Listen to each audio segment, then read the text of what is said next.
Hey Ankit this side. तो स्वागत है आपका मेरे YouTube चैनल पे जिसका नाम है इलीगल अंकित, जिसमें हम बात करते हैं सिर्फ लीगल एस्पेक्ट का। तो आज का टॉपिक हमारा होने वाला है इंडियन एविडेंस एक्ट का एडमिशन, जो कि डील करता है सेक्शन 17 से लेकर 23 तक। आइए समझते हैं एडमिशन है क्या। What is admission? तो एडमिशन जो है वो डिफाइन होता है as a relevant statement made in civil code. एक ऐसा स्टेटमेंट जो कि क्या हो, रेलिवेंट हो, और वो कहाँ हो, सिविल कोर्ट में हो, इसी को कहते हैं एडमिशन। सेक्शन 17 जो है एडमिशन को डिफाइन करता है, जो कि प्रॉपरली डिफाइन नहीं किया है। वो क्या कहता है? तो एडमिशन क्या है? तो एक स्टेटमेंट है जो कि ओरल भी हो सकता है, डॉक्यूमेंट्री भी हो सकता है, और इलेक्ट्रॉनिक फॉर्म में भी हो सकता है, जो कि किसी भी इन्फ्रेंस को सजेस्ट करता है किसी भी फैक्ट इन इशू से या रेलिवेंट फैक्ट से। और ये क्या होता है? पार्टीज के द्वारा, पर्सन के द्वारा मेड होता है किसी सर्कमस्टांसेस में जो कि मेंशन्ड है इसके बाद। बेसिकली एडमिशन होता क्या ये समझते हैं। एडमिशन एक ऐसा स्टेटमेंट होता है ना जो सेल्फ हार्मिंग होता है, सेल्फ सर्विंग नहीं होता है। आप किसी भी स्टेटमेंट को जाके कोर्ट में दे रहे किसी भी चीज के लिए, तो वो आपके अगेंस्ट ही प्रूव होगा। अगर वो एज एडमिशन कोर्ट एक्सेप्ट कर लेता है तो वो आपको सर्व नहीं करेगा, वो आपको हार्म करेगा। एडमिशन एक प्राइमी फेस एडमिशन एविडेंस होता है, और एडमिशन जो है वो कंक्लूसिव होना चाहिए और अनएम्बिगुअस होना चाहिए, और कोई डाउट नहीं छोड़ना चाहिए। ये कहा गया था एक केस में जिसका नाम था Chikam Koteshwar Rao versus C Shubh Rao.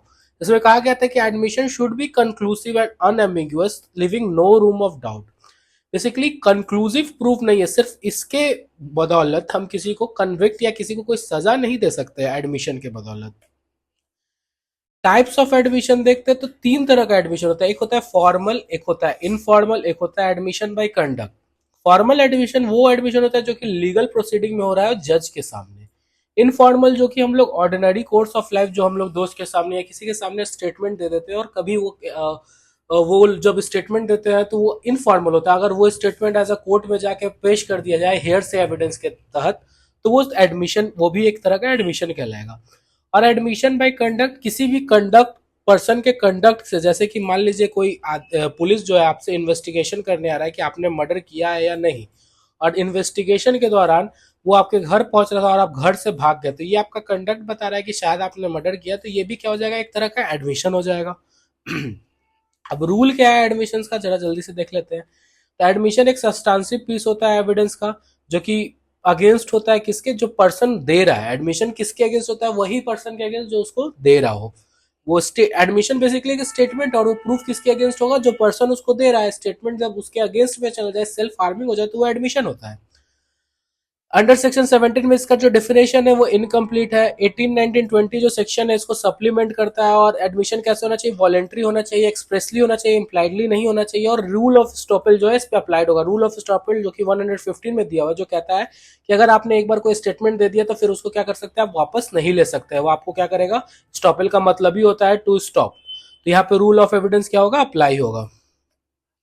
Evidentiary value क्या है? तो एविडेंशियरी वैल्यू ऑफ एविडेंस जो है अंडर सेक्शन 31 में दिया हो, जो कहता है कि एविडेंशियरी वैल्यू जो है एडमिशन का, admission is not a conclusive proof but may use as a estoppel.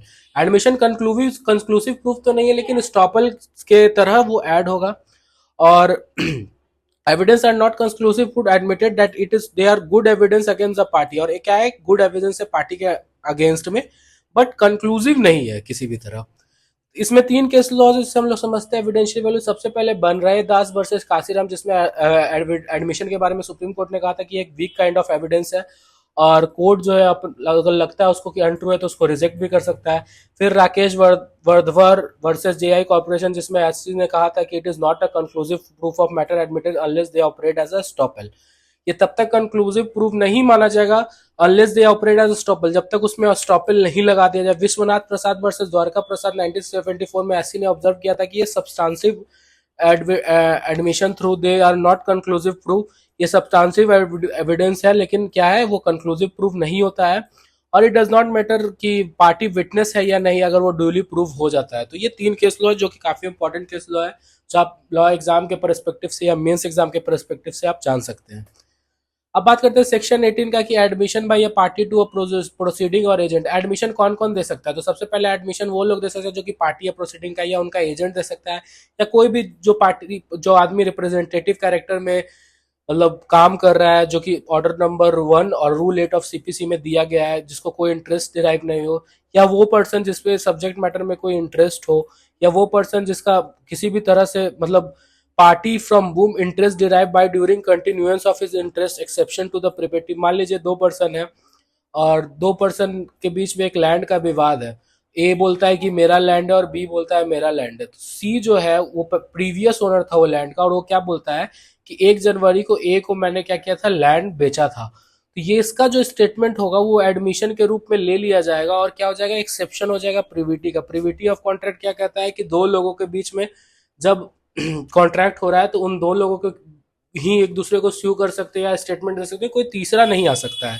तो ये इसका क्या है, प्रिविटी ऑफ कॉन्ट्रैक्ट का एक्सेप्शन है ये वाला पॉइंट जो बोलता है person from whom interest derive by during continuance of his interest. Section 19 बात करता है admission by a person whose position must be prove as against party to a suit.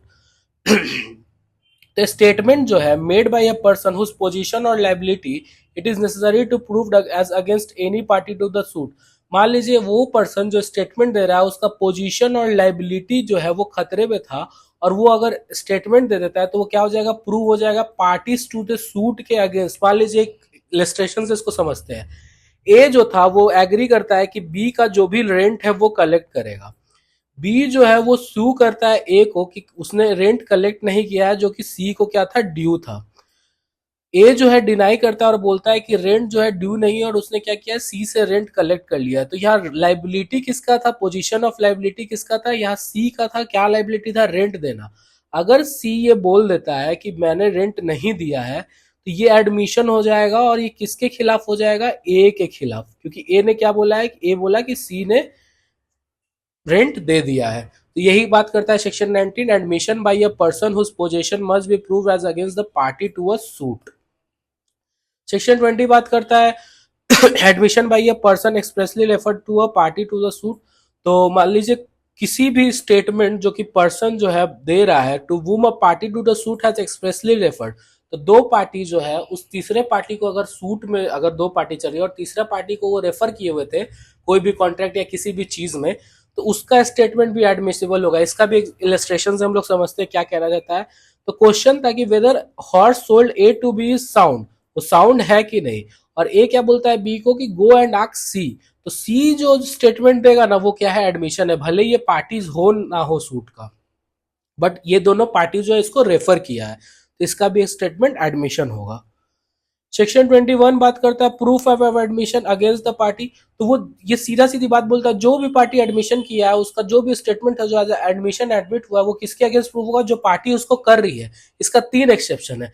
सबसे पहला एक्सेप्शन है कि वो पार्टी अगर 32 के अंदर मतलब स्टेटमेंट दे के और सेक्शन 32 के अंदर वो डेट कर जाती है तो ये एज अ डाइंग डिक्लेरेशन लिया जाएगा और उसके अगेंस्ट में नहीं उसके पक्ष में प्रूव हो जाएगा।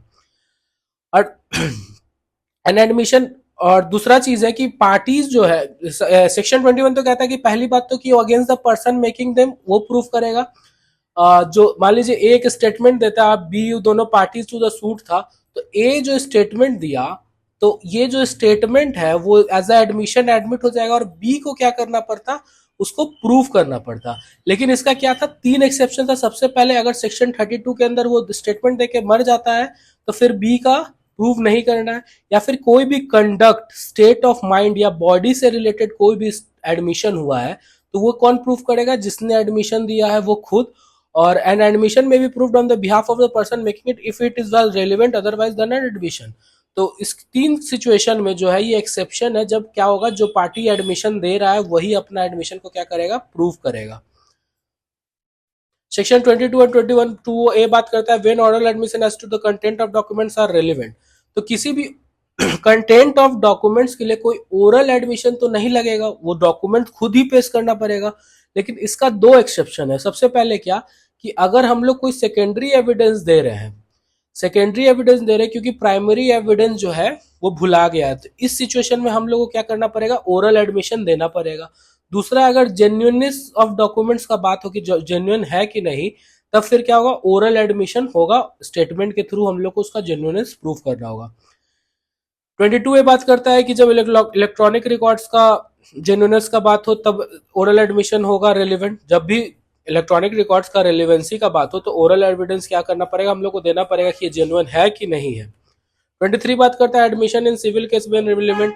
तो in a civil case no admission is relevant if it made either upon an express. मान लीजिए दो पार्टी है ए और बी, और ये दोनों एक दूसरे पे सिविल केस किए हुए, और ये दोनों क्या करता है एक दूसरे के साथ मतलब बातचीत कर लेता है कि हम लोग कोई चीज जो है, ये पर्टिकुलर चीज जो है हम लोग कोर्ट में नहीं बताएंगे।